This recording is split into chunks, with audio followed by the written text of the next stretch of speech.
Welcome to Pharmacology case studies. Today we are going to start Parkinson and Alzheimer. Now, a 75-year-old man with moderate Parkinson disease is no longer responding to anticholinergic treatment for his tremors and bradykinesia. Which combination of anti-Parkinson drug is appropriate for treatment plan? Amantadine, carbidopa, and entacapone, levodopa, carbidopa, and entacapone, pramipexole, carbidopa, and entacapone, ropinirole, carbidopa, and silicoline. Now, option B is correct. Levodopa, carbidopa, and entacapone. Reason is to reduce the dose of levodopa and its peripheral side effects. The peripheral decarboxylase inhibitor, that is carbidopa, is co-administered.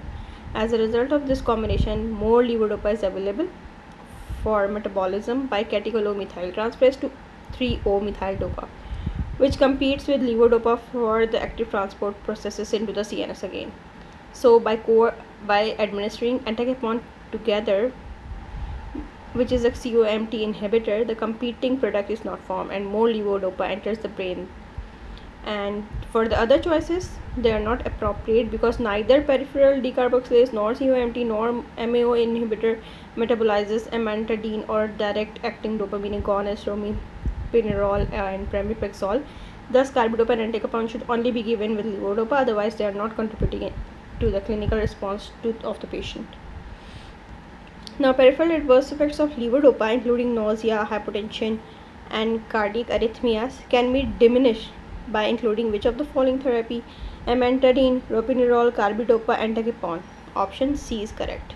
Carbidopa.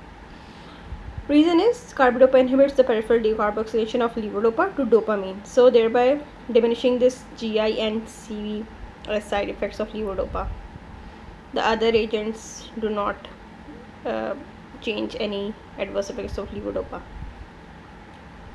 Which parkinsonism drug may cause vasospasm? Amantadine, bromocriptine, entacapone, ropinirole. Option B, bromocriptine. Now the reason is bromocriptine is a dopamine receptor agonist that may cause vasospasm. It is contraindicated in patients with peripheral vascular disease. Ropinirole directly stimulates dopamine receptors, but it does not cause vasospasm. The other drugs are not directly acting on dopamine receptors. Next, modest improvement in the memory of patients with Alzheimer's disease may occur with drugs that increase the transmission at which receptor? Adrenergic, cholinergic, dopaminergic, serotonergic. They are asking improvement in memory, so the option B is correct. Reason is ACE inhibitors such as galantamine increase cholinergic transmission in the CNS and may cause a modest delay in the progression of Alzheimer's disease. So increased transmission of other types of receptors listed will not result in enhanced memory.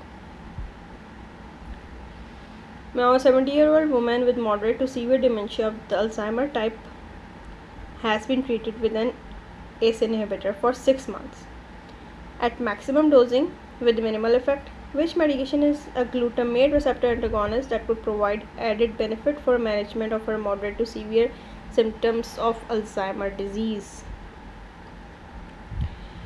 Rivastigmine, pramipexole, memantine, galantamine.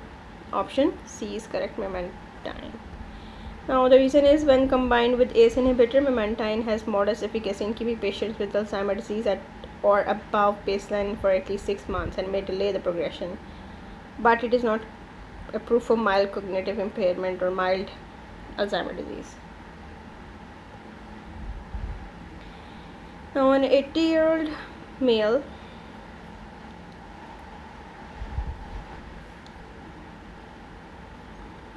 patient with moderate Alzheimer's disease had a short trial of an oral administration for Alzheimer's disease and experienced frequent nausea along with difficulty in swallowing medication. Which agent is the best management for Alzheimer's disease in this patient? Okay, rivastigmine, donepezil, memantine, rotigotine. Option A is correct, rivastigmine. Reason is it is the only agent available as transdermal delivery patch for the treatment of Alzheimer's disease, so it may not be used for dementia associated with Parkinson's disease. Daily use of this patch will provide steady drug levels to treat Alzheimer's disease with a possible reduced incidence of nausea Rotigotine is available in transdermal review system. However, it is indicated for Parkinson's disease but not Alzheimer's disease. Next, which medication would benefit a 55-year-old female patient recently diagnosed with amyotrophic lateral sclerosis (ALS)? Pramipexole, galantamine, riluzole, glatiramir. Now, option C, riluzole is correct. Reason is it is approved for debilitating and lethal illness of ALS. It is used to ideally delay the progression and need for ventilator support in severe patients. It is believed to work by decreasing the release of glutamate from the presynaptic terminal. Now, a 48-year-old woman with relapsing multiple sclerosis had intolerable adverse reactions to interferon beta and dimethyl fumarate and now requires an alternative treatment option. Which medication is appropriate for this patient? Riluzole, rotigotine, teriflunomide, galantamine. Now, option C, teriflunomide is correct. Reason is it is believed to exert its disease modifying and anti-inflammatory effects by inhibiting the enzyme dihydroarate dehydrogenase to reduce pyrimidine synthesis. So this may provide an alternative treatment option with different side effect profile compared to prior to attempted treatment which were in this patient. Now, which agent may cause tremors as an adverse effect and thus should be used with caution in patients with Parkinson's disease, even though it is also indicated for treatment of dementia associated with Parkinson's disease? Benzodiazepine, rotigotine, rivastigmine, dimethyl fumarate. Option C, rivastigmine. Now, this is an ACE inhibitor which can cause tremor as an adverse effect. It is not contraindicated in patients with Parkinson's disease as this is the only medication approved for dementia associated with Parkinson's disease. But it should be used with caution as it may worsen the Parkinson-related tremors. A 50-year-old male patient with secondary progressive multiple sclerosis reports continuing difficulty walking and the distance that he walked before being overcome by fatigue. Which agent may be beneficial to improve walking speed and disability in this patient? Dalfampridine, donepezil, riluzole, bromocriptine. Option A, dalfampridine, because it is a potassium channel blocker which will exert its therapeutic effect in multiple sclerosis where potassium channel blockade, and so it improves walking speed, disability in patients with multiple sclerosis, and it is the only agent to improve walking speed in patients with MS. The other agents are not indicated for the treatment of MS.